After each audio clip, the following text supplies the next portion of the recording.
ഇനി ഇതേ changing patterns നമ്മൾ എങ്ങനെയാണ് കുട്ടികൾ, അതായത് ചിൽഡ്രൻ ആൻഡ് ടീനേജേഴ്സ്, ഇവരിലൊക്കെ എങ്ങനെയാണ് 10 to 19 ഇയേഴ്സിൽ നമ്മൾ എങ്ങനെ കണ്ടുപിടിക്കും എന്ന് നോക്കിക്കഴിഞ്ഞാൽ ആദ്യം തന്നെ ചെയ്യാൻ പറ്റുന്ന ഇന്നത്തെ ഒരു യൂത്തിൻ്റെ രീതിയാണ് സോഷ്യൽ മീഡിയയിൽ ആക്റ്റീവ് ആയിരിക്കുക എന്നുള്ളത്. അപ്പോൾ ഒരു മോർണിംഗ് സെൽഫി അങ്ങനെയൊക്കെ സ്ഥിരം ഉണ്ടാവും. അവർക്കെല്ലാം അവർ തുറന്നങ്ങോട്ട് കാണിക്കുകയാണ് ലോകത്തിന്. അപ്പോൾ അതൊന്നും നിങ്ങൾ ഒരു പാരൻ്റ് ആണെങ്കിൽ എന്തായാലും പിള്ളേരിടുന്ന പോസ്റ്റുകളൊക്കെ കാണാൻ ശ്രമിക്കുക. കാരണം അതിൽ തന്നെ നമുക്ക് ചിലപ്പോൾ കിട്ടിയെന്ന് വരും.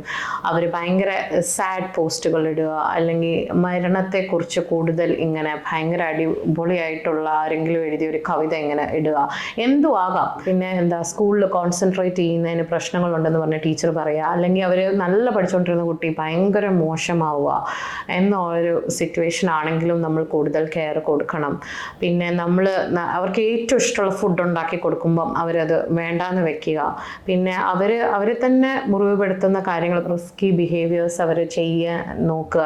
അങ്ങനെയൊക്കെ നോക്കിക്കഴിഞ്ഞാൽ എല്ലാത്തിനും കയറി ഇടപെടണം എന്നല്ല ഞാൻ പറയണത്. പക്ഷേ എപ്പോഴും നമ്മളൊരു അവരുടെ പുറത്തുണ്ടാവുന്നത് നല്ലതാണ്. കാരണം ഇന്നത്തെ ജനറേഷൻ കുറേയും കൂടെ സോഷ്യൽ മീഡിയയിൽ അവരുടെ പ്രശ്നങ്ങൾ പറഞ്ഞാലും നേരിട്ട് പാരൻസിൻ്റെ അടുത്തോ ഫാമിലിയുടെ അടുത്തോ സംസാരിക്കുന്നില്ല.